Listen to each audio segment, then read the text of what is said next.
and something fun today, because you know what? Yesterday was a bit depressing, and it's probably best to not look at the news right now. So, for anyone unfamiliar, we're going to be doing Avalon. I've talked about this one at length. I actually did a ton of videos on this years ago, but I'll be honest, them suckers were some of garbage quality there. So, first of all, prepare your eardrums. Good.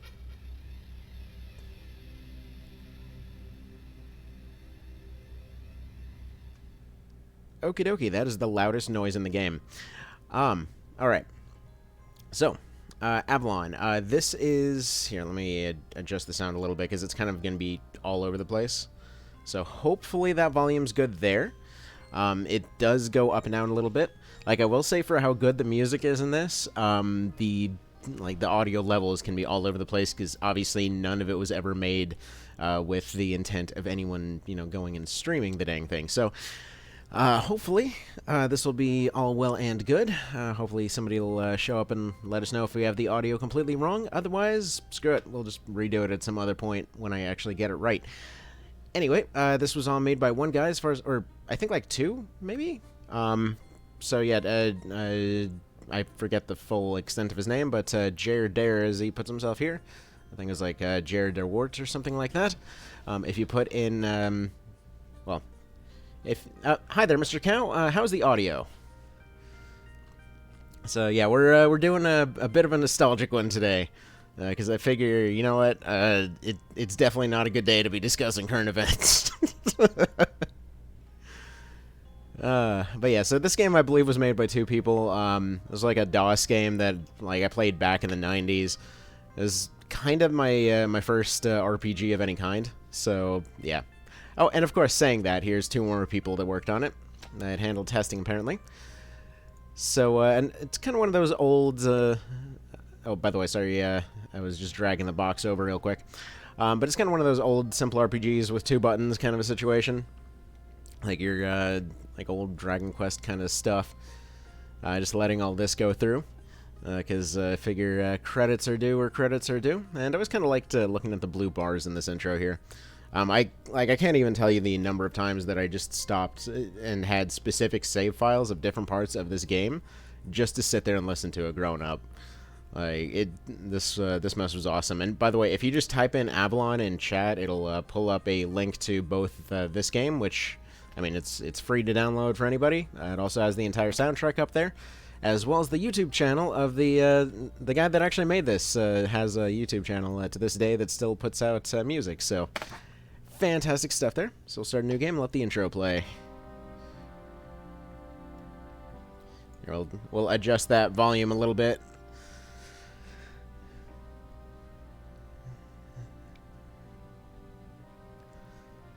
By the way, for anyone that remembers the intro to Sword of the Stars of the Pit, this is why I say that it reminds me of Avalon so much every single time. Because, I think, just for comparison, we'll play the two side by side in just a moment here. But yeah.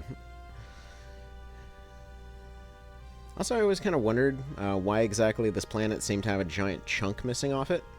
It just kind of has a triangle missing. I'd assume it was probably maybe a Photoshop thing that they just accidentally took off a quarter of the planet or something. I'm not sure how gravity would work if it's missing that much, but oh well.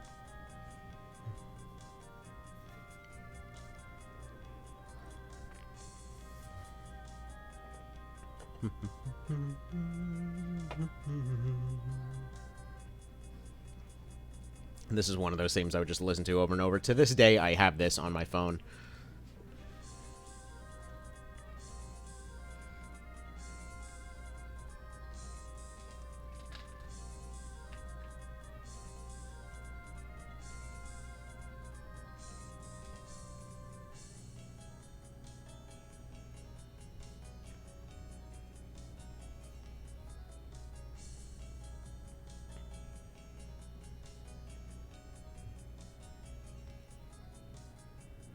I never really noticed. You can kind of tell where the mountains are looping. I don't think you could in the original version.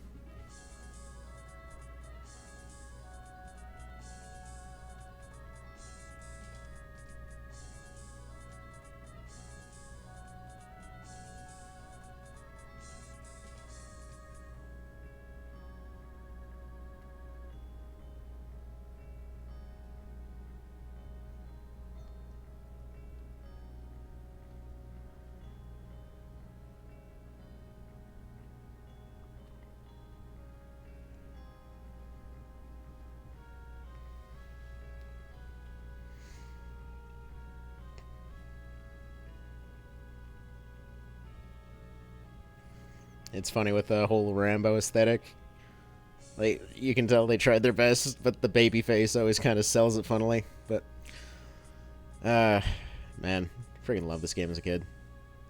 Alright. You know, come to think of it, there were a lot of good DOS games I played as a kid. Like, I'm not sure if anyone that'd be watching this was around with, like, when I was doing the original ones of these, and when I was doing, like, Kids of Cairndown and stuff like that. But, hi there, Kelt. How's it going? How's stuff? Also, yeah, funnily enough, originally the plan was to do Armored Core today, but, Alright.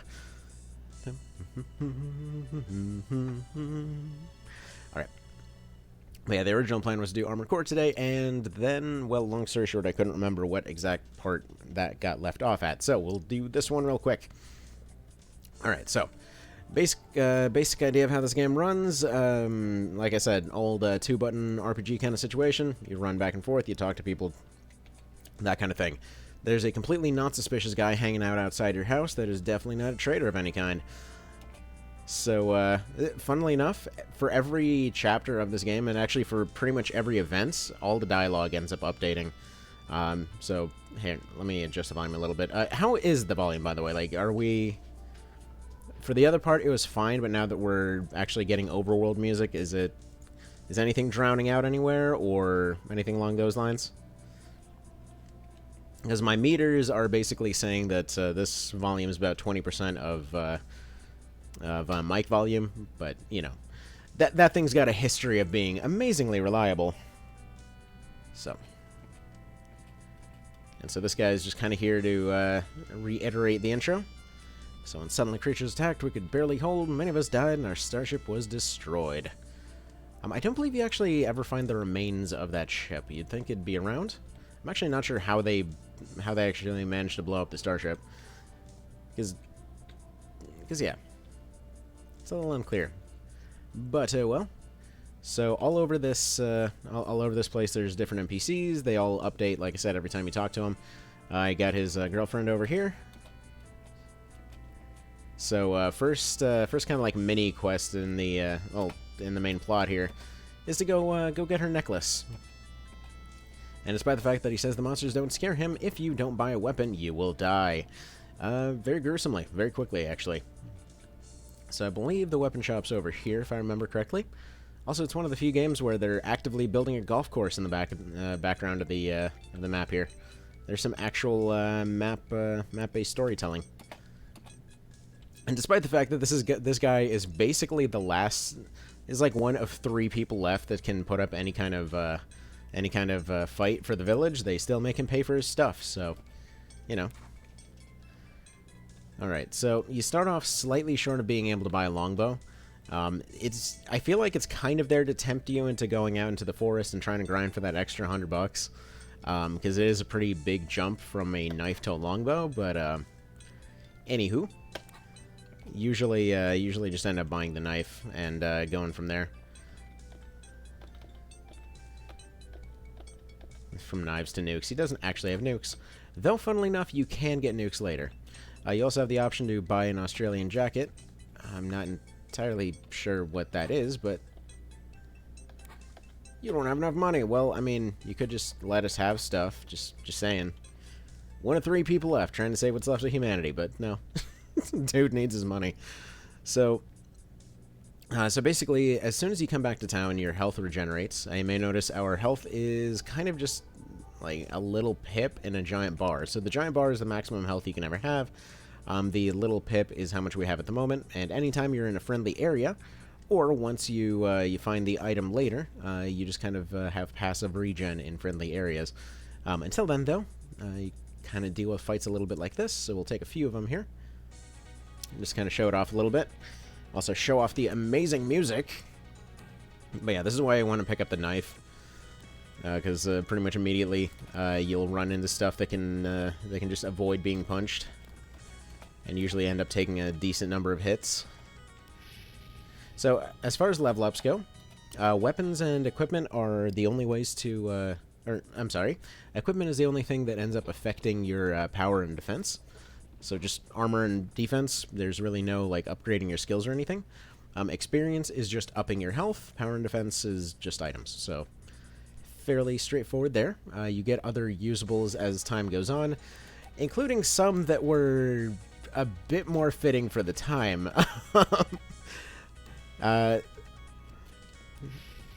Anyway, it was topical for the time, as far as what the actual weakness of the aliens is. But yeah, general gist of this game, you're a colonist, you crash on a planet, you're stranded there forever. Like, I think these guys were, like, a bunch of, like, eco-terrorists or something before they actually, before they landed here. By the way, this is one of those things that's nigh immune to damage when you first get here. So there's a few things you can get in this first dungeon-ish area. I mean, obviously there's a bunch of fights like this. More or less, if you end up running into one of the green slime guys, which every one of these is going to be a random type of monster here, you can bait them all away. There's a little bit of a delay in your movement. Whether that's intentional or not is unclear. I kind of feel like it is. But yeah, you can get a few chests around that'll give you a few little upgrades and things like that. One of them has your plot item. I believe those chests are actually on the other side of this forest here. So I'm going to try to bait these guys around and not take many fights until we get a little bit more money.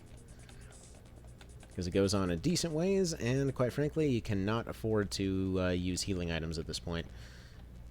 However, we're definitely not going to say no to save scumming it every now and then, because, yeah, like I said, if we run into a green slime, that just means death now. Wasn't sure what direction he'd go, and we're just going to go ahead and leave. This music is great.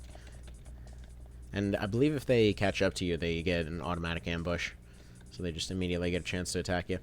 Now, there's a few hidden items if you come back with certain items later in the game. Like, I believe there's a shovel that you can use to dig something up here. I don't remember for sure. Like I said, there's some stuff that's hidden in some odd ways. It's pretty cool, but usually it won't be something that you see on a normal run. There's actually a few items that, if you have the save editor for this, I believe one of them was up here, possibly. But yeah, if you come back later, you can, or if you use a save editor to have them, you can potentially get some different stuff. All right. Alright, that's the empty chest. That's the one that you need a key that you can't actually get for, if I recall. Or actually, no. Is that the one that I need to use a different button on? I will say the controls are a little weird, because it's shift for some things, space for others, and then escape, or I believe it's like control or something for another one. Also, sometimes take 2 steps when you want to take 1. Alright. So, no, it is definitely space to interact. Nope, nope, nope. Well, got attacked by something. Suppose we might as well actually fight these things. One of the few things we can one-shot.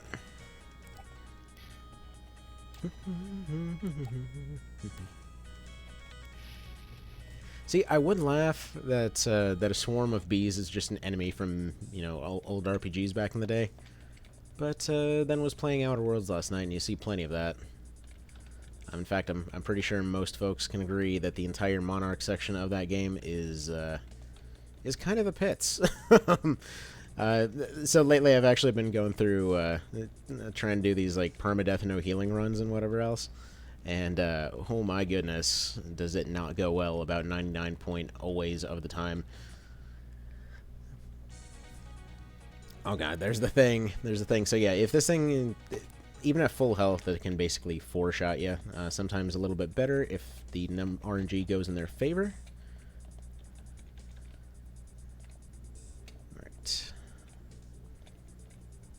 Yeah, no, so this was like part of the big pile of old RPGs I loved growing up. So it was, let's see, it was this, it was Kids of Carindau, there was Battletech. We have to hit that guy, don't we? So that big circle earlier, the one with all the trees in the way, as much as that basically describes everywhere. That big circle is where that necklace is going to be, somewhere along there. It's just kind of laying on the ground. How on earth his girlfriend managed to get this far, I have absolutely no friggin' clue. Because yeah, we found out throughout the entire game she's kind of helpless. So yeah, I don't know what she's doing fighting super monsters in the woods, but whatever.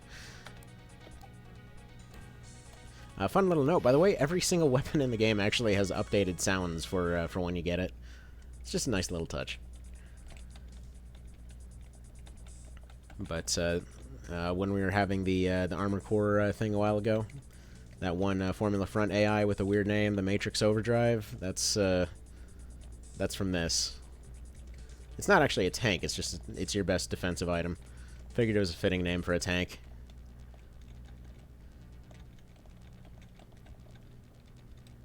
Alright. Now, I believe it's in here someplace. Yeah, there it is. Gotta love the old, like, crusty DOS graphics. I don't know, something about that art style just always did for me. Alright. So now we get that thing, and you can pretty much immediately get yourself a gear upgrade in the next dungeon-type area. I may want to save just in case dying happens. Like, saves coming, level grinding, whatever else, all that's completely fair game. It's an old RPG. Stuff will occasionally happen. Now, for the most part, it's generally pretty fair, but there are some moments that kind of come out of nowhere.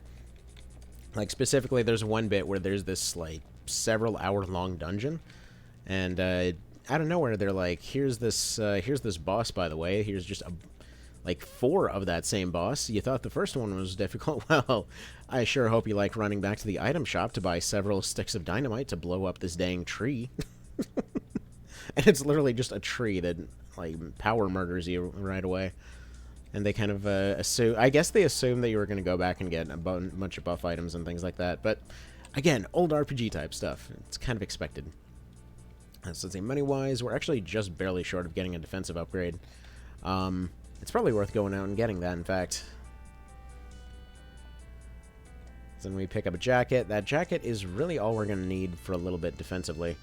Because I believe it ups you to 7 defense, and then from there the next jump is like 15. Because if I recall correctly, 45 defense is the best you can possibly have from this village.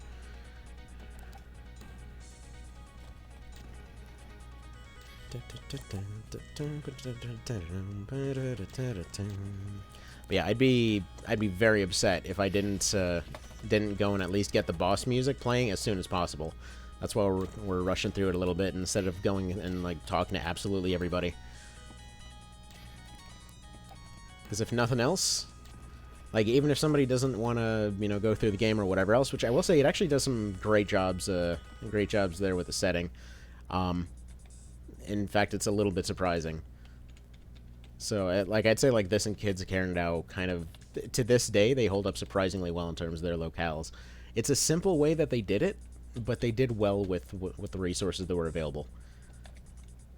Like, okay, there's a very minor detail later. I don't know if we'll get to that point this time, but there's a really minor detail when it comes to the ocean. So there's a long bit in the game where you're basically hanging out in the ocean. And yeah, while you're over there, obviously, you know, old game and whatever else, you probably wouldn't have the resources to add a whole bunch of water sounds, but just the fact that a little sound, which the game can barely render, when your character jumps into the water, just like a little sploosh sound, it's weird that it actually sticks out as much as it does in terms of kind of establishing the fact that you're going to go tread through the ocean for a while. You know, little details. It always kind of stuck out to me. But alright. So from here, we'll go get ourselves a sweet jacket. From there, actually, you know what? Okay, we're gonna see if we can just risk this, because offense is, quite frankly, kind of always going to be your main upgrade in this. Oh wait, right, we gotta go get back the necklace first, and then we find out some dude's been kidnapped and he's the mayor or whatever, and it has nothing to do with this yellow-haired guy over here whatsoever. He's perfectly innocent. Don't question it. It's fine. All right. I found my necklace yet? Yeah, here it is. Oh, they're so brave. Oh, they owe you. They'll get back to that owing in the outro. Anyway, alrighty. So that's all well and good. Did our good deed for the day, and what do we got over here? So he says the mine's not safe, but now what? Now we just explore. There's nothing to do, right? Well, this guy's changed locations. Yep, so the leader of the expedition got caught by monsters. Somehow, that one time, they decided not to fight, but actually decided to capture him. We try and rescue him. I don't actually know. I think if you say no, he just tells you to go anyway.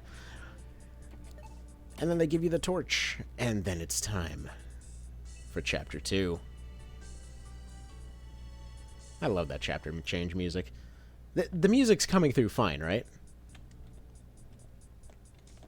So it's really cool to see how these old games worked around limitations of their time to make their music. Yeah, and so, by the way, here, let me let me pull up the thing real quick. Because the guy that made it, he's actually still around. Like, the main guy that made it. So, wait, is it supposed to be exclamation mark Avalon? There it is. Okay. So, exclamation mark Avalon. AvalonRPG.net is the actual site of this game. It's kind of like a preservation site, I guess you could say. And in fact, I just noticed we can make this window a little bit larger. Let's do that. Bam. There we go. But yeah, what's interesting is they've been going through and, well, not only remastering these, but they've been going and making more music and, well, just basically putting out a bunch of videos on old sound chips and things like that. It's like stuff you could do with them. It's neat. It's really neat to look through. So hopefully some folks see that and we'll go give them a bit of a look there. Oh no, why is it not responding? Come on. Load the music, you can do it. There we go. It's the first time I've ever seen it do that. So we got Alpha here. So they give you a few items. Basically, if you want to beat the first boss, all you got to do is buy 2 hand grenades. So there's that. We'll come back and do that. But yeah, so if you're wondering, by the way, how to get this working on DOSBox, it just works right out of the box. I've tried a few different setups that people say will make for better audio quality or whatever else. Honestly, it sounds best just out of the box, as far as I've seen. Alright, so basically what we're going to get here is a pickaxe. So somewhere, I believe it's here? One of these little areas here has a hidden passageway.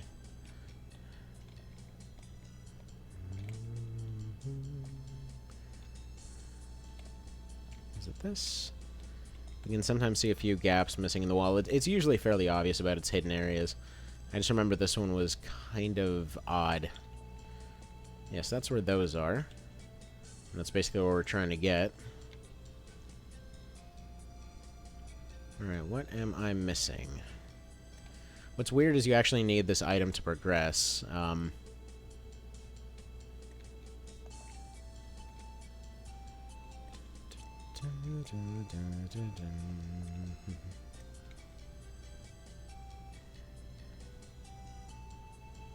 It's somewhere along here. Oh, there we go.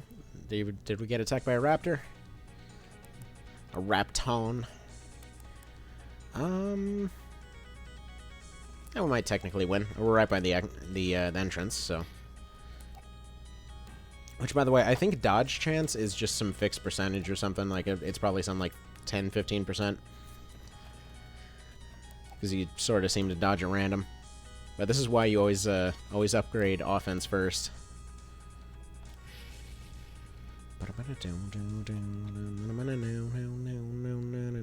Oh, crap.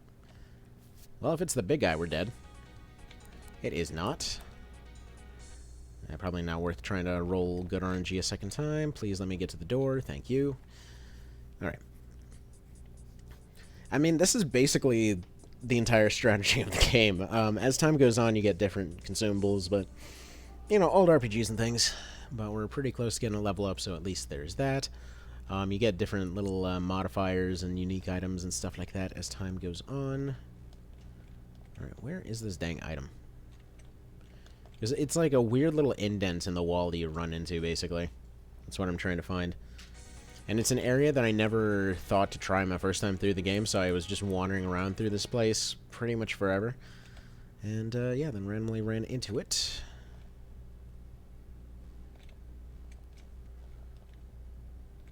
know it's more obvious than I'm making it sound right now. There it is.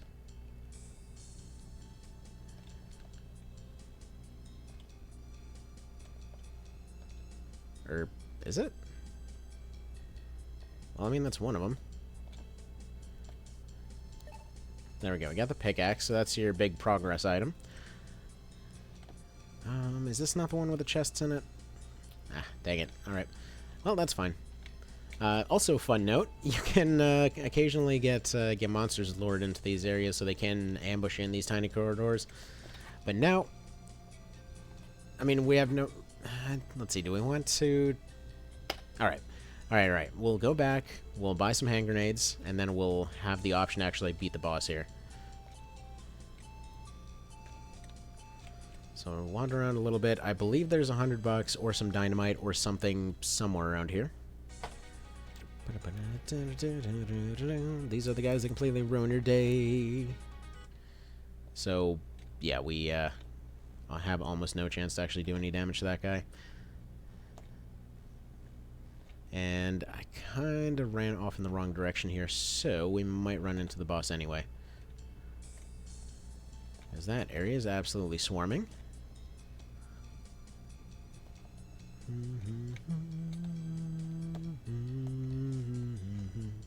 And the boss is through there. Alright. Alright, screw it. Let's listen to some boss music then. Because I can't really make it back anyway.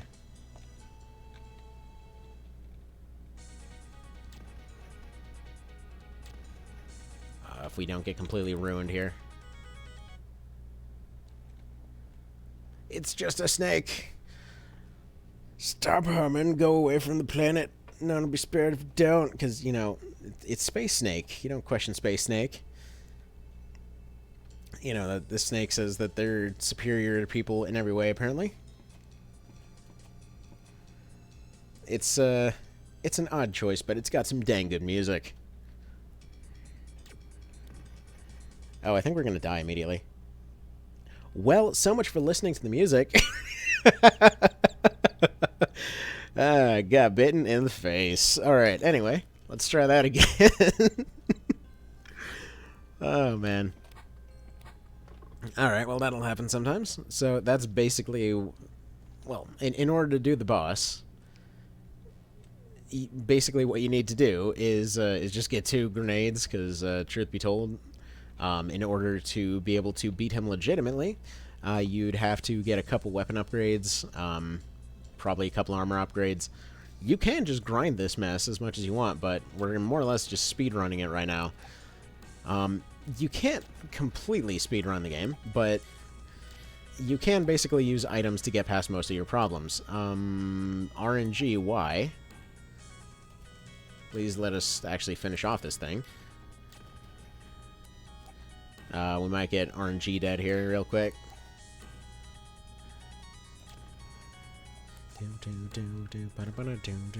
There we go. There we go. That went okay. But yeah, so like for 200, you can upgrade your attack to 30. It sort of does the job. At least it's enough with a couple armor upgrades, and healing items to be able to pull it off. But at that point, you really might as well just use the grenade strategy. And it functionally works on everything, since I believe it's like a locked 100 something damage. Like every one of your consumables is just a certain power added to your attack. Actually, we already have 200. Maybe we should get the armor upgrade. I mean, we're so dang close. Maybe we should get the bow after all. Man,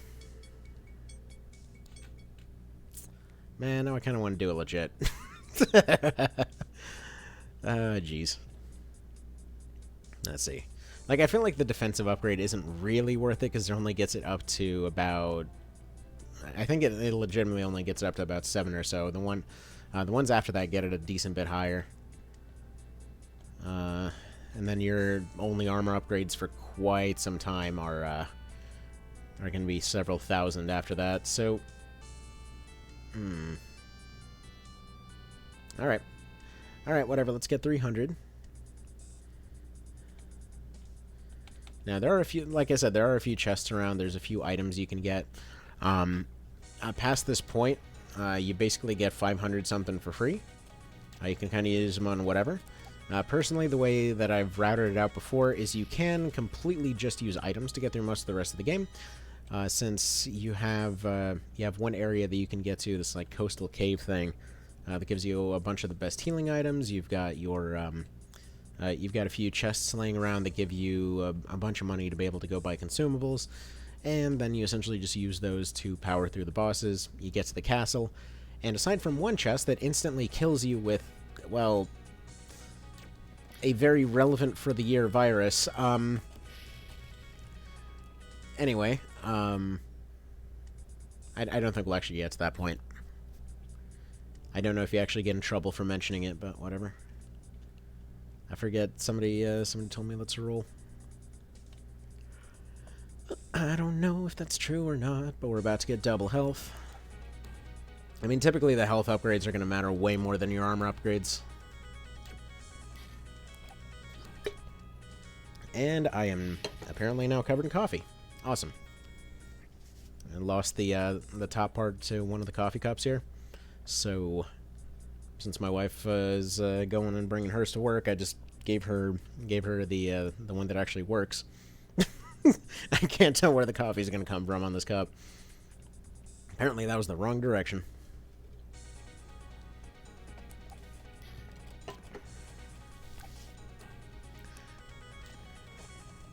But yeah, if you want a weird tagline for where the plot goes in this, because surprisingly it does have a plot. There's some writing to it. Like, based on what you've seen. So for the folks that are here, where would you guess this plot is going? What are these aliens after? You know, are they just trying to consume people and whatever else, like the Thing? Or are they maybe getting revenge for something? Or are they just upset that they're in their territory? What do you think? What do you think they're up to? I'm curious.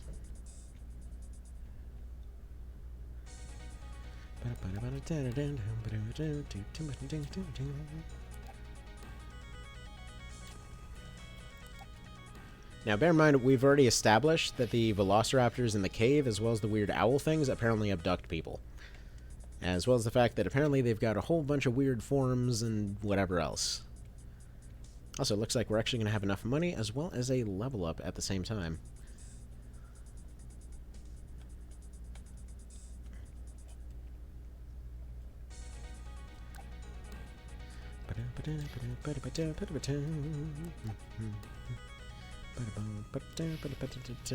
That was some lucky RNG. I actually learned to play this on violin as a kid. My violin teacher was not pleased. She's like, what kind of random... Let's see, are they collecting species or something? Not quite. Not quite. What was a big problem for the U.S. in the 80s going into the 90s? I guess you could say worldwide, but what was something that a lot of folks were thinking would end the world at the time?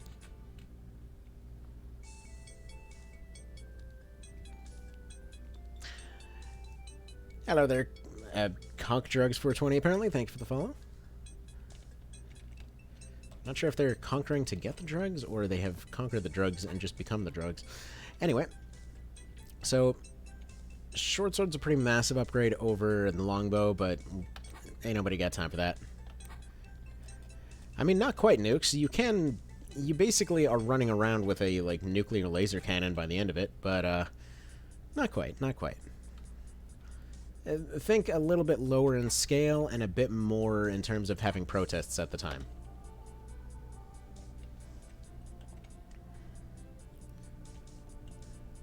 I mean, yeah, it was Cold War. Like, bear in mind, in this universe, the world ended. Like, Earth is kaput. It's just gone now. The only reason that the what are effectively like eco-terrorist hippies stole a spaceship and wound up coming here for, which, by the way, I love this this sound effect for the bow, because it sounds so much like somebody fired a fishing bow or something like that. Anyone who's never tried bow fishing, give it a shot. It's really fun. It's like, oh,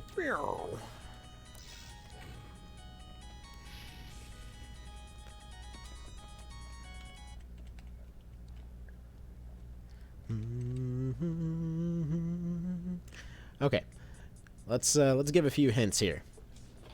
So later on, you find the big alien castle and stuff like that, and you find out. Well, I suppose spoilers, but you know what? It's there's been a few decades to give it a shot. Kind of drug. Well, not really drugs. They tried to tie it to drugs for a while, and basically did nothing about it. And let's just say, I believe like about 90% of that fell on Reagan. Like in terms of just not even trying to do anything about it.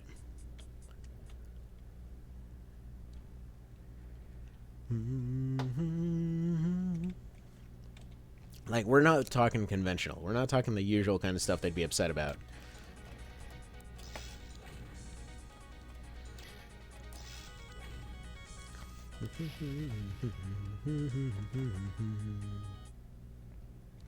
And by the way, at this point, I'm just trying to get one healing item and one grenade. As far as who I'm running back and forth. So that should be 85. So we're at 44 right now. And we're getting like 10 per each one of these.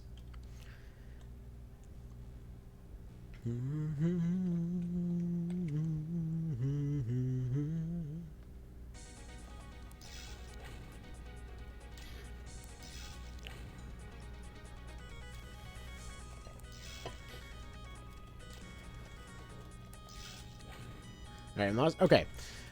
So, if I were to tell you that the aliens are pissed off because God was an alien and we accidentally killed him, what do you think the cause would be?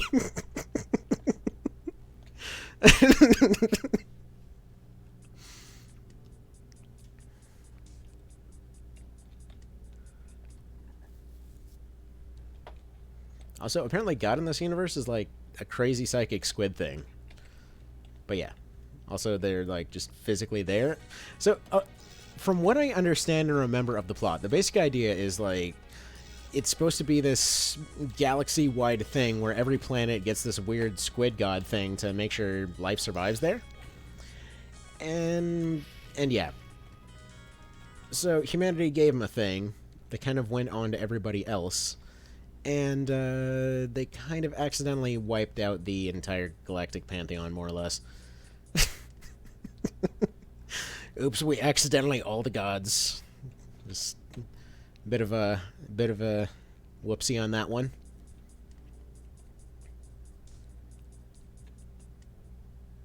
I don't know why I keep running back in. I need to sit and wait for the health to regenerate.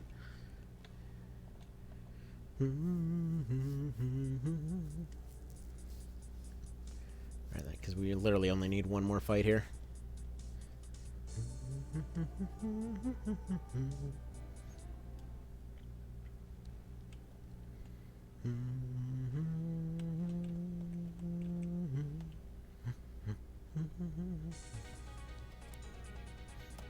There we go. I think we can take this one.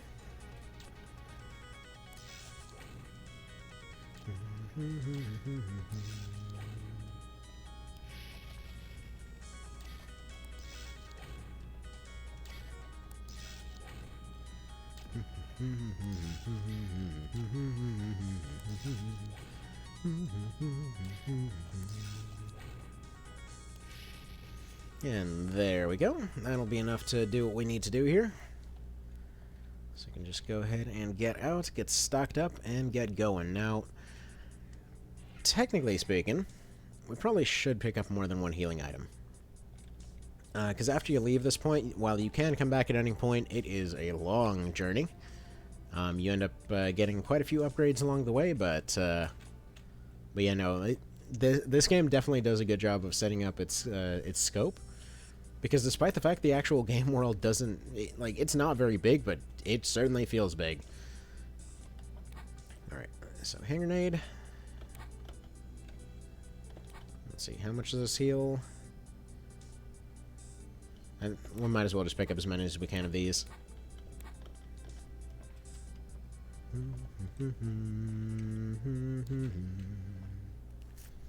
But alright. So now we go to blow up a giant cobra. Well, I mean, it looks like a cobra on the overworld map, but it's like a weird blue viper thing. on the actual game, or in the actual fight. But we do get to listen to the amazing boss music, which again falls under that same criteria of I still have it on my phone to this day and listen to it regularly, because sweet Jeebus, that stuff is amazing. Alright. Nope, didn't mean to fight that guy. Well, screw it.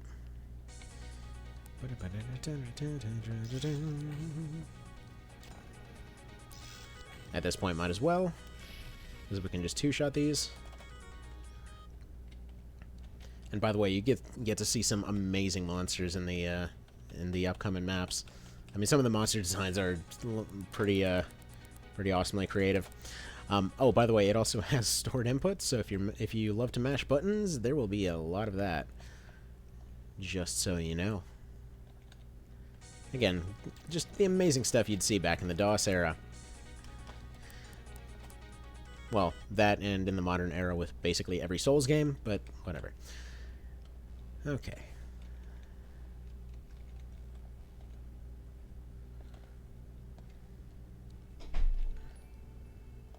Oh, hello there. That is a lot of people. Hello, a lot of people. Nice to meet you. So okay, we're gonna go ahead and save. Whoa, hello. Hang on, just 2 seconds here.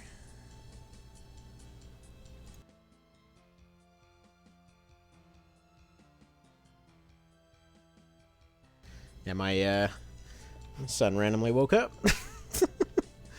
All right. So back to it then. Let's hear some of this amazing boss music. Well, actually, we gotta get to the boss first. We're almost there. We're almost there. So get a little bit of immunity as soon as you're done, and there we go. Let's save it right here. Skip through this dialogue again, and here we go. I'm just gonna mute it for a sec, just to let the amazingness of this music sink in. I'll be right back.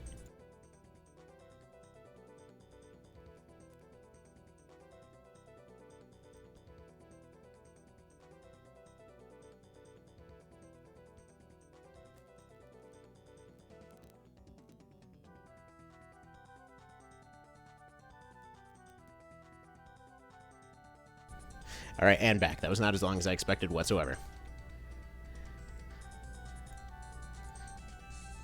So, pretty much every boss in this thing is completely overpowered, as you'd expect. So, at 50, this guy can basically three-shot us right now. That's why you end up bringing explosives.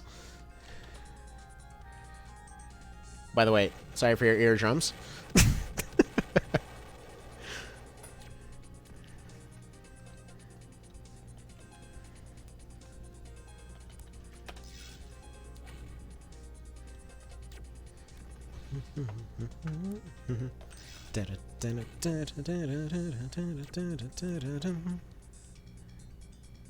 Oh, up the volume of the music a little bit? Okay.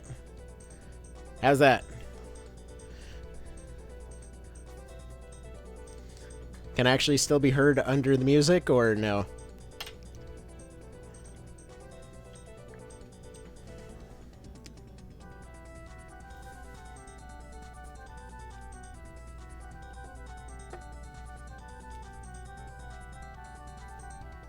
Which, by the way, so that's fine. Okay.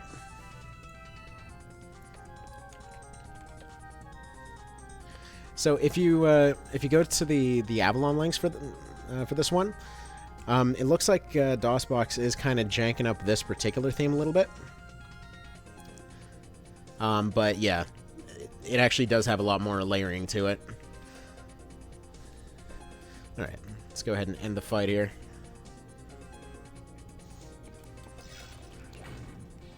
And this game was actually getting a remake for a little while, but apparently the guy that was making it ended up like having some kind of catastrophic computer error, and yeah.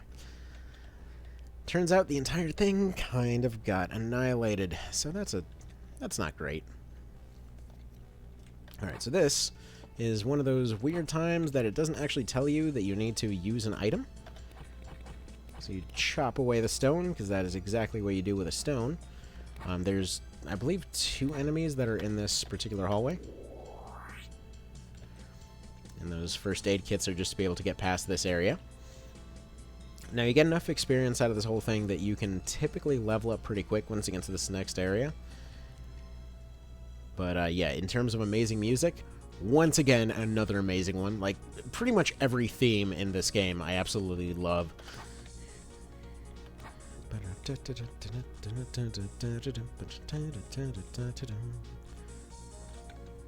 And we're gonna go along the bottom here and try not to fight anything ever.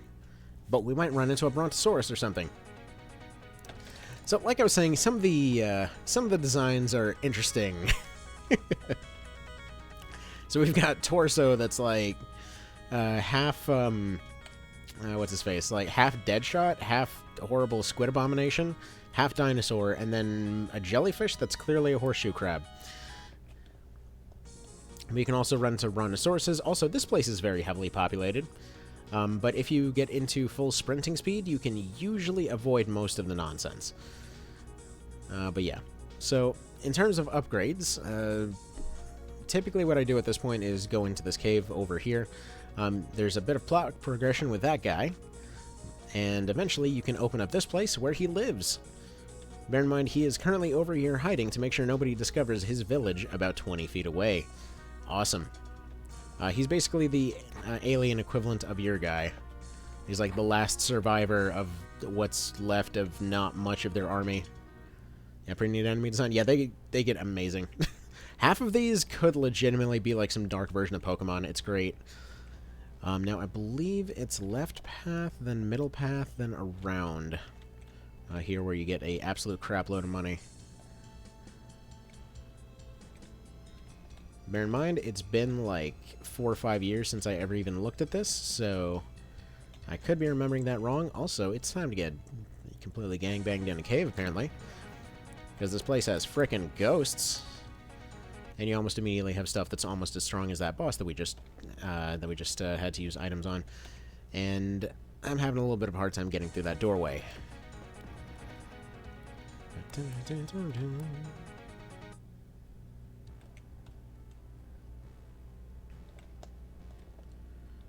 Please no. There's a frickin' brontosaurus. Just normal everyday stuff that you find in a cave.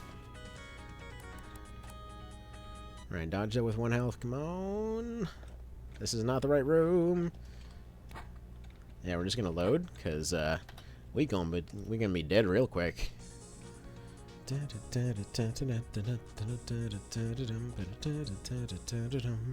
apparently I remember that route completely wrong.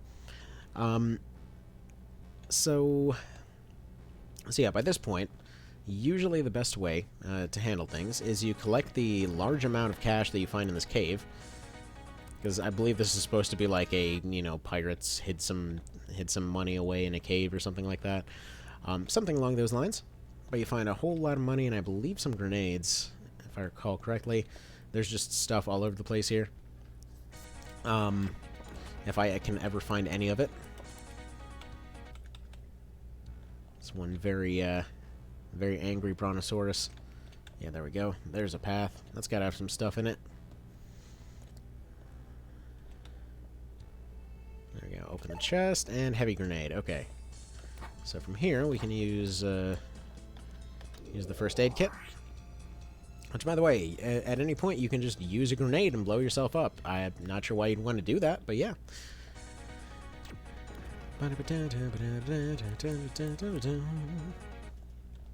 We'll need that heavy grenade pretty soon, though, to deal with the boss. Or bosses, I should say. And there's actually a pretty cool thing that they do with Krasenjörg. That's the alien guy that we ran into earlier. But yeah, we'll get to that when we get there. Speaking of the boss music. I'm not sure if it'll work properly this time, because it doesn't always properly do the thing it's supposed to do. But it's supposed to be an interesting little moment.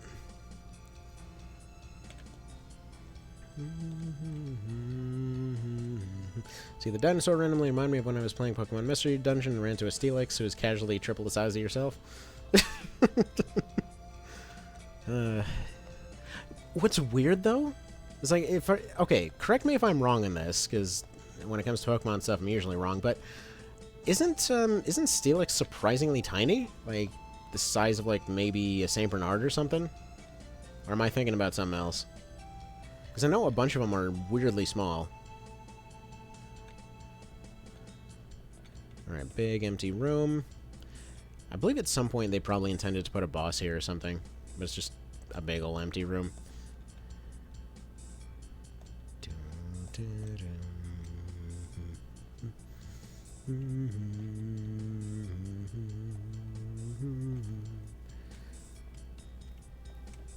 On a bit of a side note, how much of a roguelike is the Mystery Dungeon series? Because I've heard a few folks recommend it as a roguelike, but it doesn't actually seem to be one. And I don't think I've ever run into anybody that actually played it. Which actually, on that note, I did mention that I'd be comparing the two intros between this one and Sots the Pit. Alright, does this go anywhere? Kind of. It's over 30 feet? Okay. So which one is it that... Oh, no. I think I'm thinking, what is it, the Agron series? Or the Agron line? Are they the ones that are weirdly small? Like, the smallest one seems like it should be tiny, but it's kind of huge. But then the biggest ones are, like, kind of just St. Bernard size, give or take. Something like that. It was one of the steel types. I know that. Because I remember using them... Yeah, I think it was the Agron line. Not Steelix. Because I remember using them a whole bunch when I used to play the hell out of Ruby. Let's see. 15 defense. We can take this guy. We might as well. At least, I mean, he's going to be in our way if we don't. This game kind of operates on Resident Evil logic, in which you kind of have to determine what you can sacrifice health to go fight.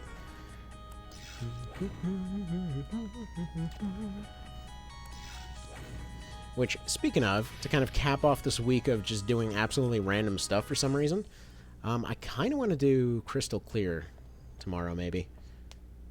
Wouldn't say it's much of a roguelike. So I don't know why people call it that, then. That's weird. How is Brontosaurus faster? Brontosaurus is definitely not faster. It's a frickin' Brontosaurus, man. Are we dead? Oh, it actually did the death scene that time. Yeah, it does have a death scene. I think last time I skipped through it.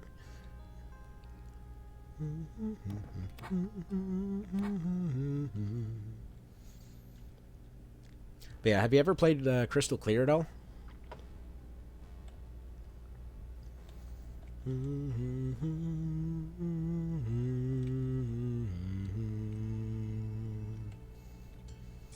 Alright, so I don't think we're going to find much on the right side. I'm positive it's on the left somewhere here. Because I think the grenade was the exclusive right side item. We're basically looking for like $500 somebody left sitting in a cave.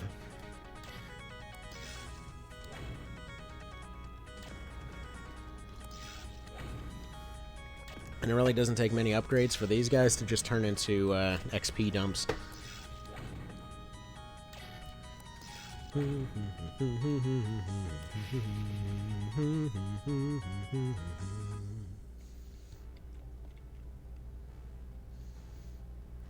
Alrighty, where are you, giant pile of cash? I just want to be your friend.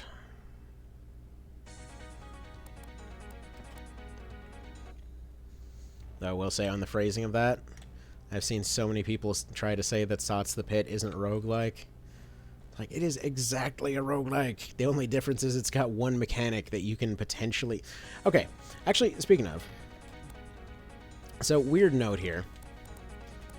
And it's... Like, I feel like I've probably brought this up a few times before, but it permanently weirds me out that Sots the Pit gets kind of shunned by the roguelike community. Because of a mechanic where you can basically make sure that you have no skills the entire game, but you get a higher level. So, on paper, this means that you basically up your stats, kind of. Also, I think we found the room, but then got insta-killed by that thing. Which, again, you're expected to have better items by this point. This isn't the point where the balance falls completely apart yet. And it could be argued that it doesn't... Oh, whoops. Did not mean to do that. No. Alright, there we go. Let's skip through it. Do a proper load. So you refer to... I believe they refer to it as roguelike because later dungeons are really long and full of traps that will give you a status effect, so you have to deal with, like, randomly teleporting your party members around, spoiling your items, inverting your controls. Gotcha. That makes sense. Alright. Load, first of all. But yeah, no. For Sots the Pit there, the thing is basically, like, literally Rogue in space. But no, so yeah, the mechanics that they had there were basically you can get infinite experience and potentially items.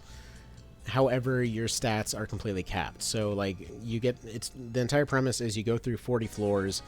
If I could stop getting ambushed by these guys, that'd be great. But so there's 40 floors. You have the option to skip every other floor. But yeah, if you get really, really lucky, you might get some good items early on. Because the main caveat is, while you can get those items, you can only get them up to, like, let's say floor 5 is probably the most optimal. And yeah, so that's basically it. Like, whatever you can fit in the locker, you can just go ahead and transfer to a new character. Also, here's the money. Yeah, we found 500 bucks. Now to go back and get upgrades. Anywho. It's okay. You know, fairly clear so far. However, you're completely gimped in terms of your skills. So you basically have skill checks constantly. It's kind of the bulk of the game. Like, figuring out what skill checks you can do, what are worth taking. I'm trying to figure out safe ways to take skill checks and that kind of thing. Anyway, we'll get back to that in a moment. Actually, no, let's just finish the tangent real quick. So, point being, like, I did a run a while ago that was getting the worst character in the game through it on the hardest difficulty just by upping their level to 100. Normally the game ends around 30, just for context. Like 30 to 40. Anywho, so yeah, the guy's stats went high enough to the point that he basically just dodged bullets all the time. However, they still couldn't friggin', like, pick the lock on a basic door, so a lot of times it almost got stuck just due to him not being able to open a frickin' door. Anyway, so you should give it a try. The Mystery Journey Explorer of the Sky is ironically a super good game. The OST is great. Well, then I'll give it a look. Also, yeah, it starts off the little the boss theme and everything else. And he's like, "No, I don't want to fight you. I'm not a boss fight." I love that moment. Why should I trust you? Well, I mean, he didn't attack you on sight. That's a plus. It's Krazen Yerk. He's a representative of his village, also the only guy that can fight, apparently. He's Mace the Human, because that is a normal name humans have. He is descendant from his father, Shotgun, and his great-grandfather, Flamberge. Stunned you erased from the moment you arrived here in Avalon. You're in big trouble. Yeah, no crap. Everyone's dead. They formed an alliance called the Dark Force. But what is the Dark Force doing? On paper, they're kind of doing a good thing, kind of.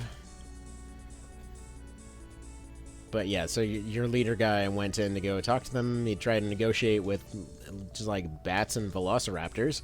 That's gonna go well. I mean, they haven't established they can even talk, but okay. So they've got no warriors left, but they do have guns, which they don't give you.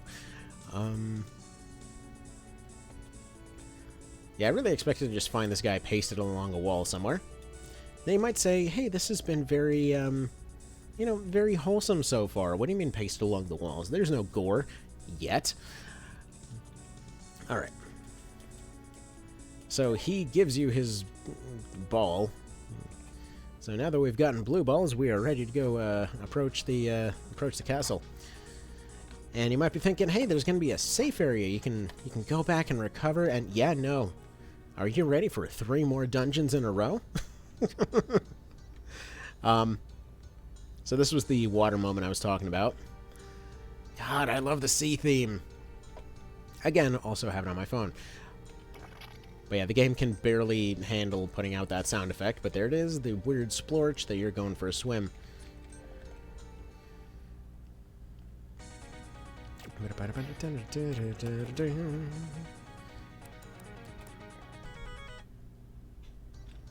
Yeah, we'll go back and get upgrades at some... Actually, we should totally go back and get upgrades now. What am I doing?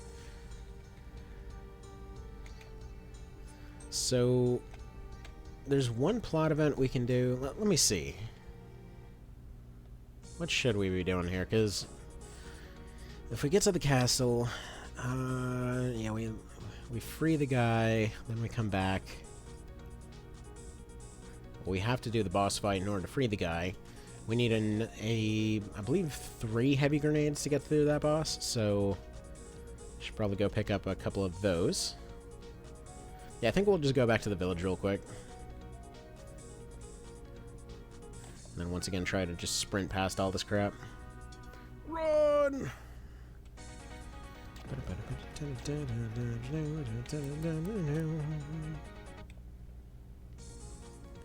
So next weapon upgrade gets us all the way up to 50. Unfortunately, unlike Pokemon there, you can't actually jump off those little cliffs. Do we... What do we go for? I'm thinking probably, like, 2nd defense upgrade. I don't know. Because we do need a couple of grenades, and then after that point, we start getting more crazy stuff. I believe after we open up the castle, that's when the village opens up, and we can get better things there.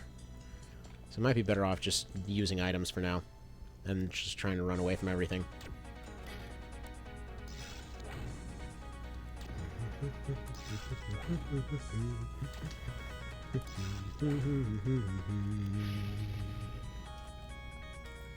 I mean, bear in mind right now, he's basically Rambo. He's running around in a, like, leather jacket, headband, and a longbow, chucking grenades at giant space cobras.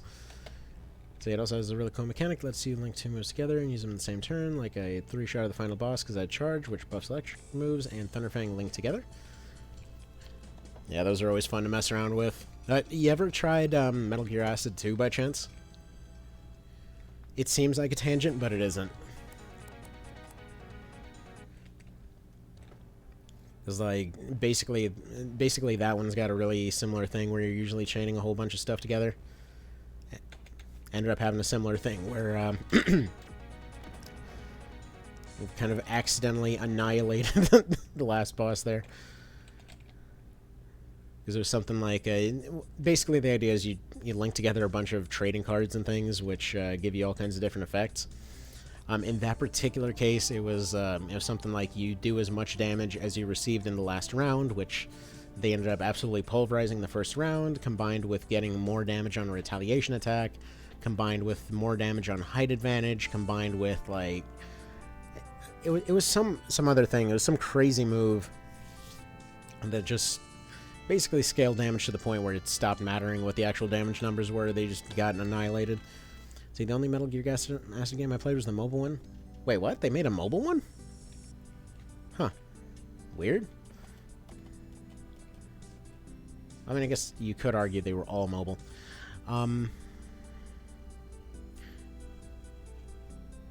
We get a second heavy grenade. I'm thinking we get a second heavy grenade and then... let's try to make it work. And then these Media Kit 2000s, you can get 5 of them very easily later on. If I recall, the defensive upgrade we need is actually $1 off from what we have right now. They made one for Java phones. I wonder if it's still playable. There's so many of those old mobile games that just don't exist anymore. Like, they actually made a whole bunch of Armored Core games on those, and you can't really play them anymore. Alright, let's see. No, leather jacket's 300. Do we want to, though? I think that brings it up to 15 or 20.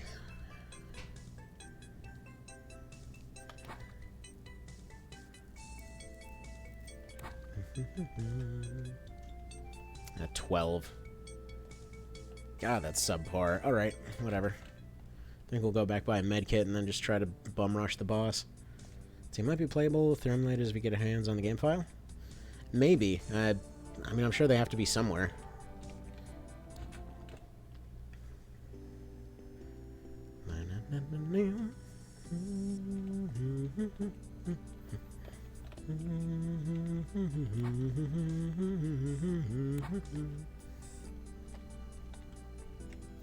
Alright, so second boss is actually...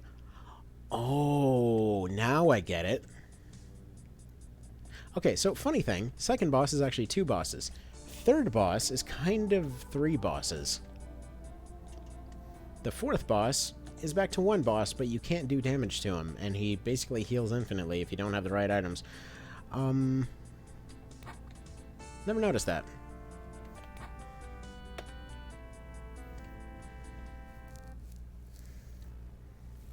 It reminds me of a really cool RPG for Java called Heroes Lore. Haven't heard of it, but worth looking it up.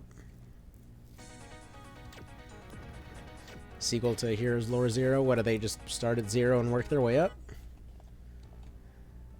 Now, if you're wondering why the defensive upgrades are so dang subpar, I mean, the highest defense you can get in the game is 50.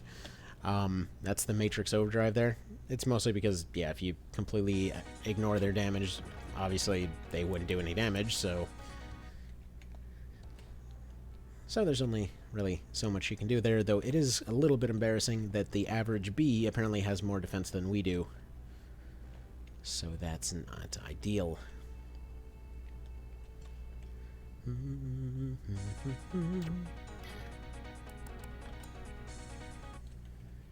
Now, normally what I'd recommend at this point, as far as experiencing the rest of the game, just give yourself better items.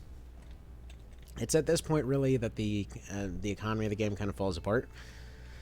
Because from here, you can continue rushing things. You got your basic upgrades. You can get to the castle. You can beat the bosses there. You can find out your boss item, your door to open, or your thing to open the door doesn't work. And then you find out that those bosses are literally every other enemy in there. So, you know, already pretty outclassed. It's a cool moment as far as that goes. But then from there, like, I feel like the game really should have just given you items, because they make it very clear by this point that, you know, everybody else is completely screwed if you don't win, so it makes 0 sense whatsoever for them to be holding on to their items and saying, hey, no, all of our people that don't even know how to fight are just kind of hoarding all this crap. Because right now we're using, you know, a bow and a leather jacket. Inside that village, there's literal missile launchers and machine guns and stuff, as well as, like, laser energy shields, but we don't, you know, we don't have access to those, because they don't feel like giving us them. So remember, there's a pretty cool detail in Heroes Lore 0, where if you beat one of the early bosses, it becomes one of the endgame bosses, and one of the characters will break the 4th wall. And ask what you want to do with the continuity of the game by either ending it early or pretending that it never happened and progress the story as if it was never intended. Wait a minute! Okay, that sounds really familiar. Maybe I have heard about this before. Huh. Okay. Okay, gonna have to look that up later. Sounds pretty cool.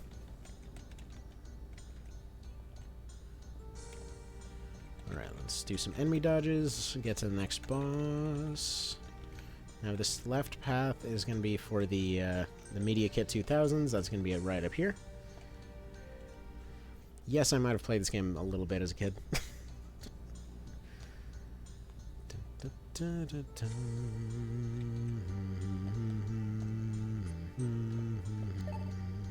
5 Media Kit 2000. That's just kind of hanging out here.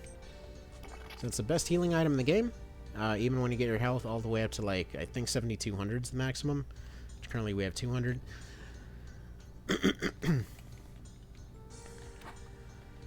In fact, you know what?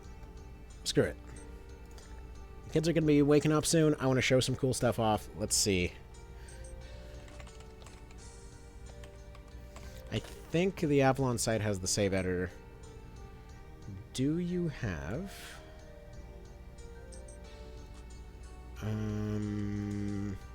It won awards? Weird. Alright,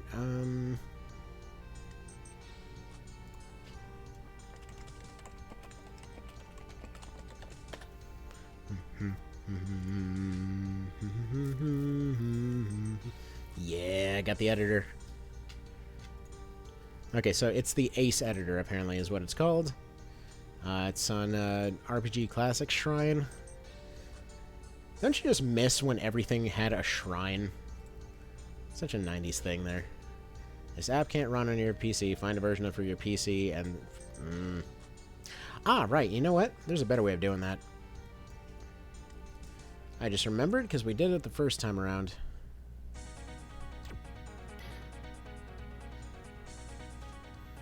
Hang on, let me find that folder real quick.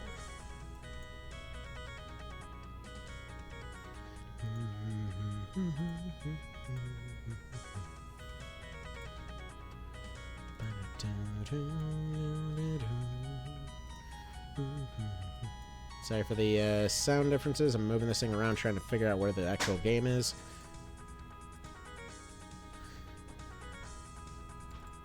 Alright, hang on. Give me just one moment. Stepping away for just a sec here.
Alright, so yeah, if you actually just go into the notepad save file thing, there we go.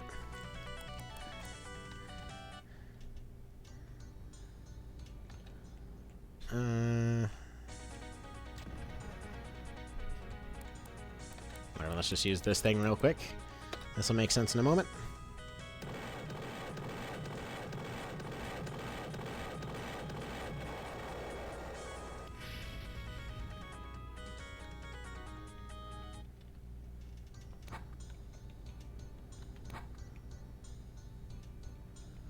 Alright, let's save it at 3. Just for safety. And what happens when we load game 1?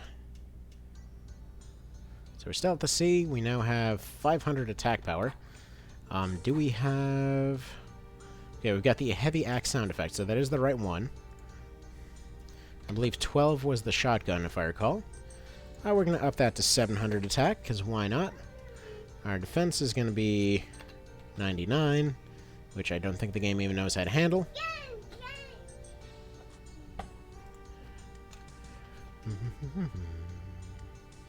Alright, let's see. Experience is 9,000.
Alright, there we go. I think that should do what I was looking for. Yeah, there we go. We got the Matrix Overdrive and the weapon sound effect of an Uzi.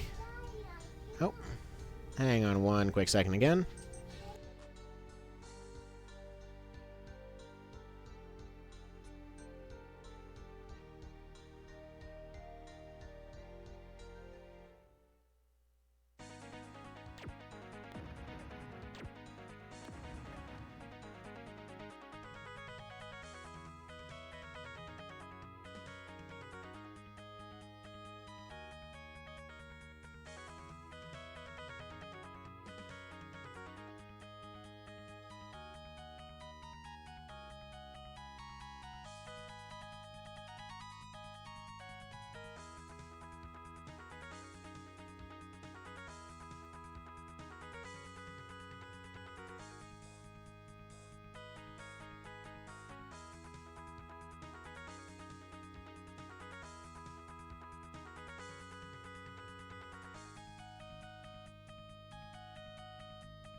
Okie doke.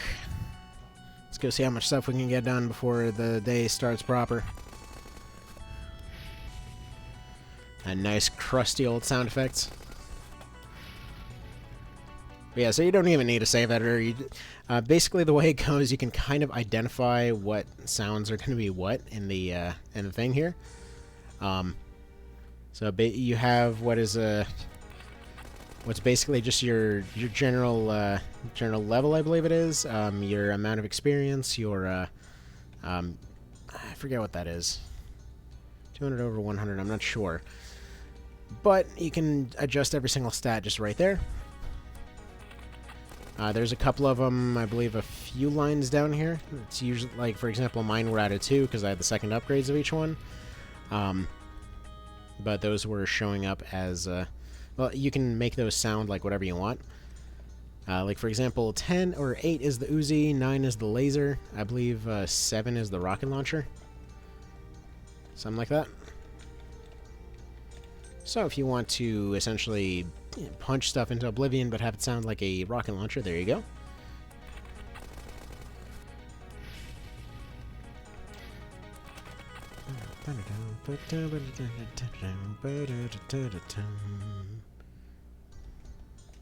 And yeah, kind of what it comes down to is once you can safely fight everything here, that's when you start running into these situations where you can just start farming money like crazy. But your first time through, you usually just want to go and dodge everything, which can take some RNG. It's a little bit of an unfortunate thing there, but yeah, you can usually dodge most things here easily enough. I just want to get to the end of it now, because I'm almost out of time here. Gotta get started for the day, gonna have a morning meeting pretty soon. The kiddos are already having their breakfast, so... Just want to at least show off a few of the awesome tracks that are coming up here. And you do actually have to pass through this area multiple times in order to get to where you need to go. So it's not really as bad as it looks, because usually you can memorize the pattern more or less. But you have to go back, you restock, you get a whole bunch of medkits to even survive past this point. And the thing is, it's kind of an interesting decision. It kind of makes me think a little bit of something like Kingsfield, and I almost wonder if maybe there's a little bit of inspiration there, because after a little moment, like, you're really, really, really far away from the village, to the point that you're almost better off saving and just repeatedly trying to run away from every single encounter. And so, like, in this castle, you get an item that gives you permanent health regen. God, I love this theme.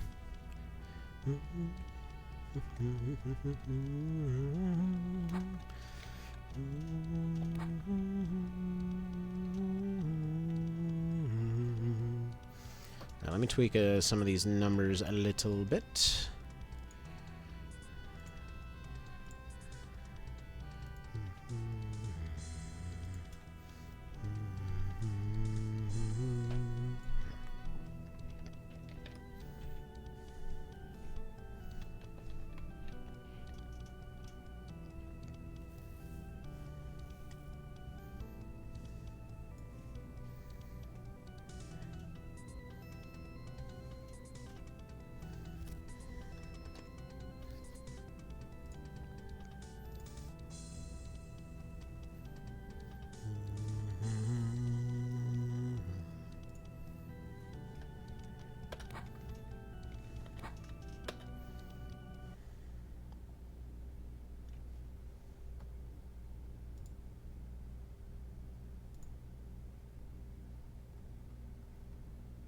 Okay, I might have broken it.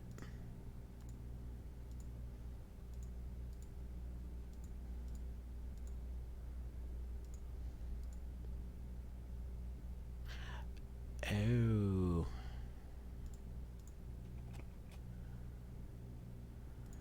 Alright, hang on, let's reset it real quick.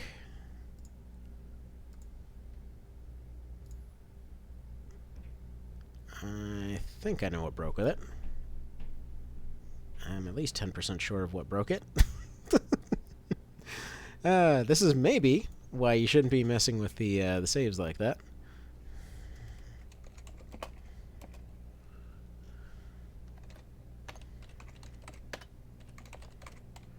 And prepare your eardrums. Oh, wait, right. Now prepare your eardrums. Dum dum dum dum dum dum dum dum.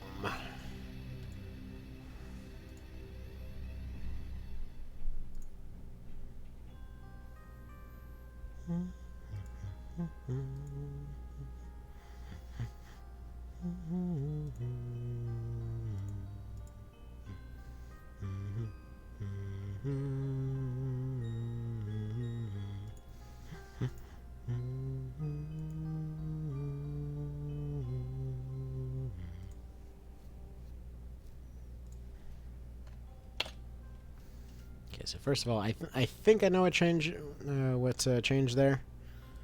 Because where you are in the story is determined by your chapter number, and I believe I accidentally changed that to a 1. So, since we're in chapter 3, at that location, and I broke it. Alright, cool. Right. Hang on. Let's compare some notes. Let's pull up save game 2. So there's the chapter number, that's the experience number. What did I screw up here?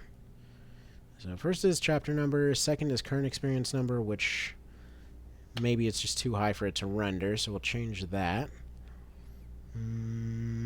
Have we added any ghost lines here?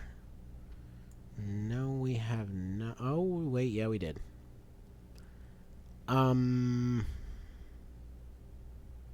Shoot.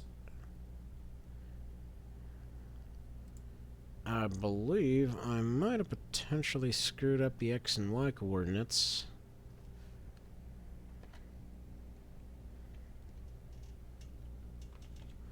Hang on. Let's see if that fixes it. This is why you don't screw with stuff most of the time. Alright. Let's see if that did it. Because I believe what happened, I put everything in the wrong slot.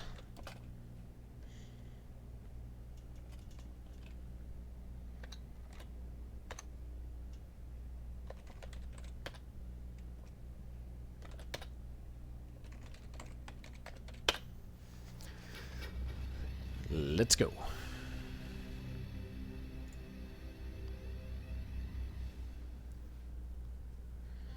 So I just remember a game that I really like but can't for the life of me remember the title.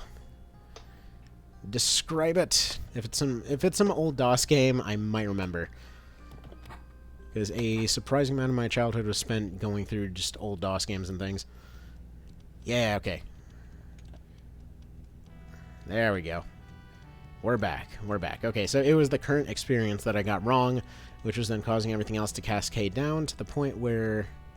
Which, by the way, those crazy 80s looking lizard people are the next boss. But yeah, it caused everything to cascade down, which meant that it was trying to load a X and Y coordinate that didn't exist. And apparently you're supposed to look at this thing and think, hey, you know what? I should go smash this wall real good. I think it's based on Norse mythology. It was a really cool RPG for the GBA. Was eventually released for the PSP. Alright, so Lee's alright this time around. The funny part is, there's a guy that you find out died later, who supposedly comes in around this time because he was coming to rescue this guy.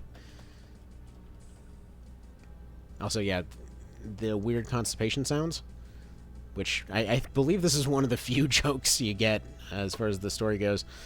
So you need the words.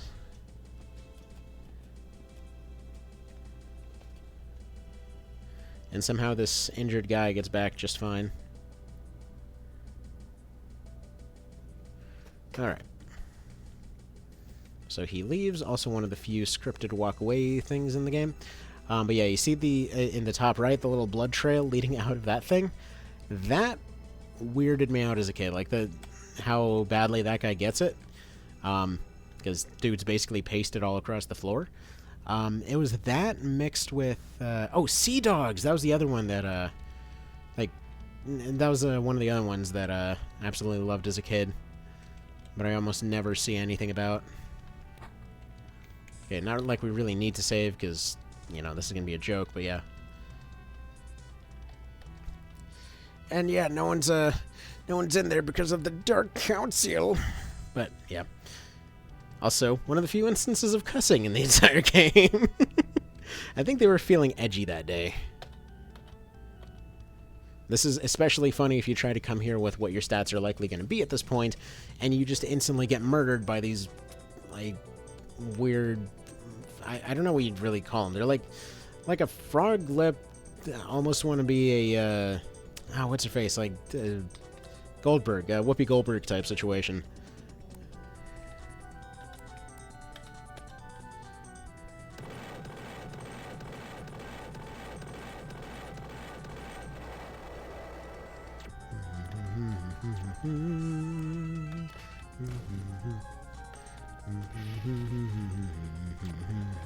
And yeah, I should point out right now, we have attack stats that you can't actually get in the game right now, so yeah.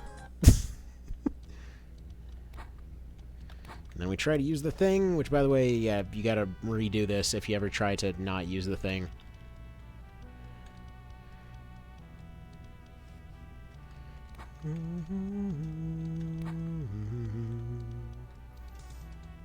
Alright, so what we're going to do, we're going to mess with some plot scripting. Let's go to the saves, open up the save file, and as long as this doesn't break it, we're going to get to go look around inside the castle. Alright, change this to a 3.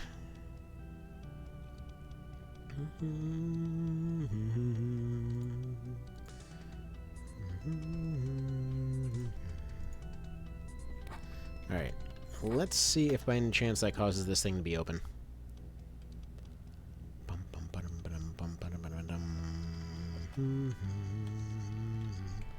Yeah, apparently not.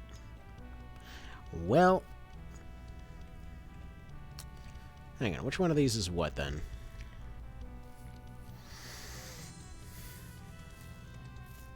Alright, so we've got presumably that's supposed to be chapter, current XP, max XP. What's 291, 300?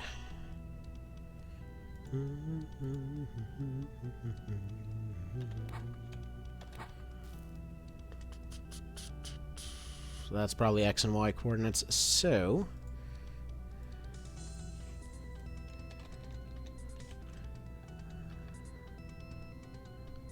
let's see what happens if we completely screw with that. So instead of 291, 300, we're going to have 400, 400, and just kind of see where that lands us. Alright, game. Are you going to explode?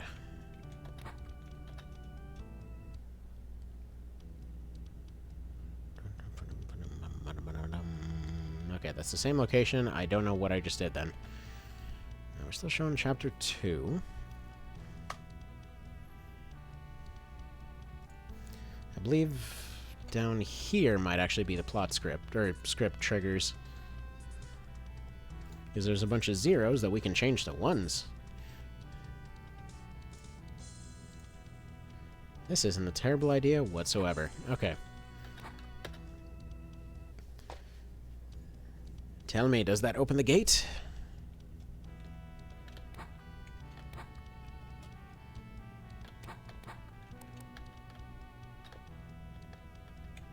No, no, it doesn't. Alright, let's just change these all to ones and see what happens.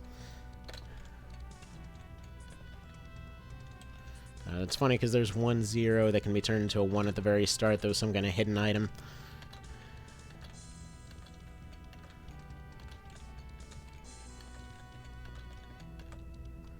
Alright, I have no idea what effect this will have. It'll probably completely bork the save file.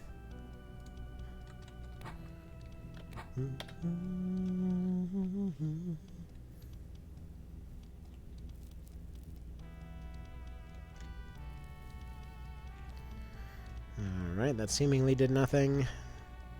Dang it, I really wanted to show the castle.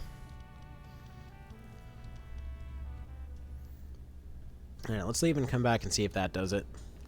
Because basically what's supposed to happen, you're supposed to go all the way back to the other side of the ocean, then you're supposed to talk to the Kresnirk guy who gives you the actual passcode to get in, and then gives you access to their village, and then you enter the castle, and yeah.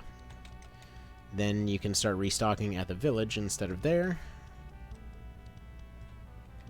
I suppose we can just walk in that, can we?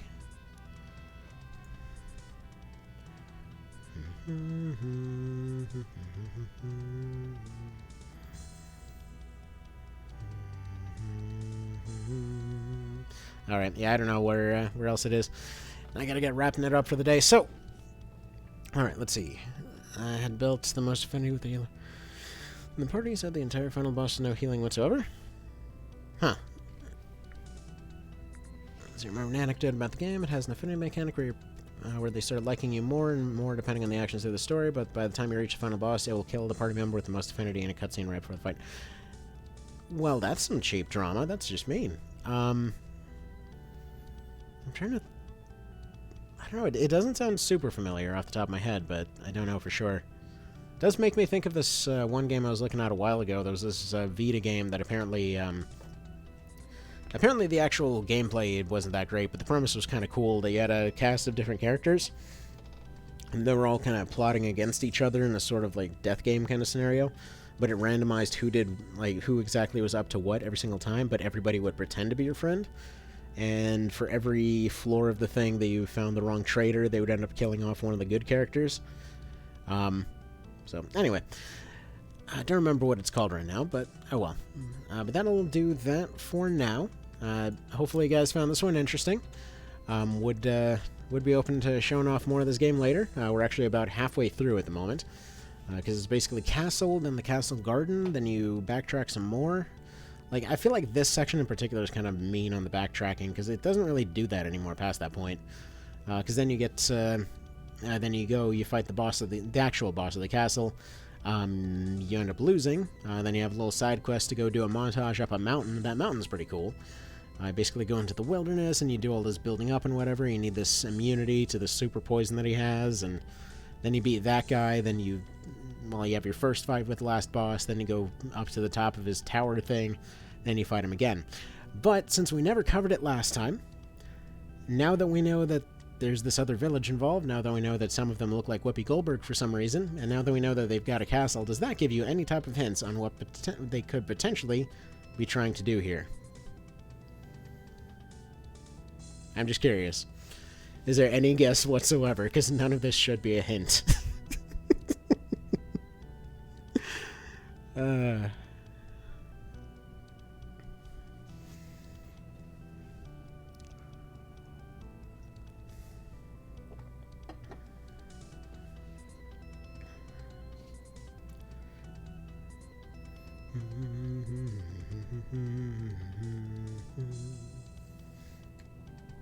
Give it a few more seconds, see if there's any other guesses that come in.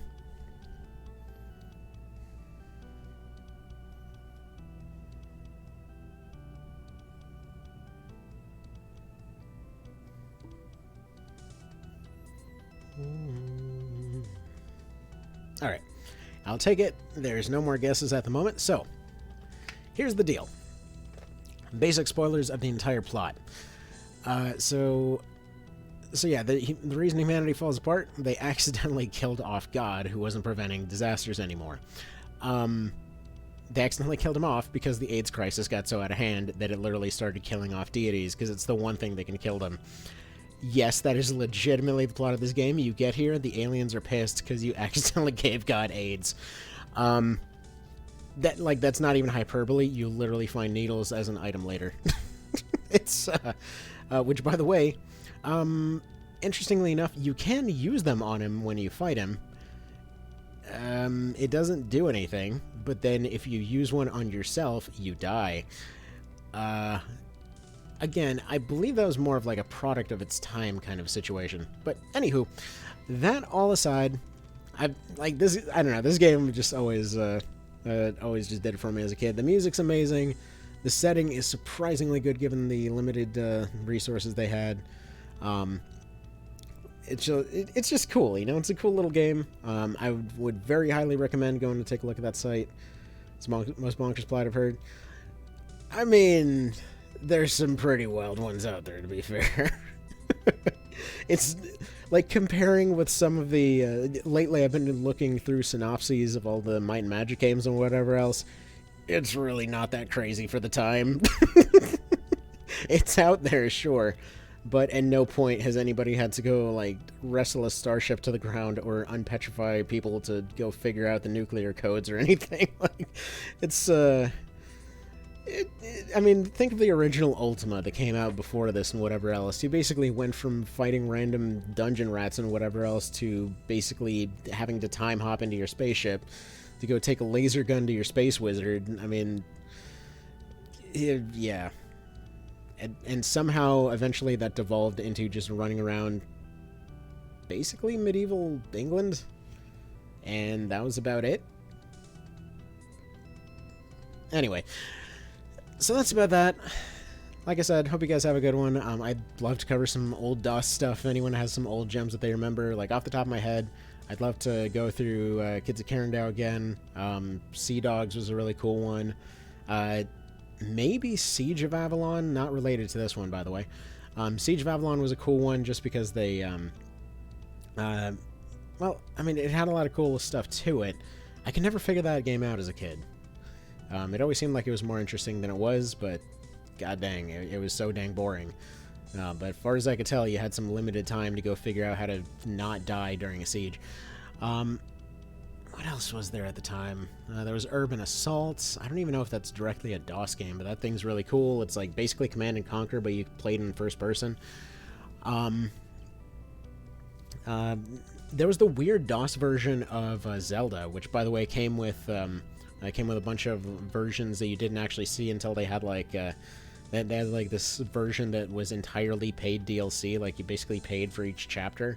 There was like another dungeon in the game. But they had some hard mode version that came with it. Never could beat that as a kid either, so would love to take a look at that again.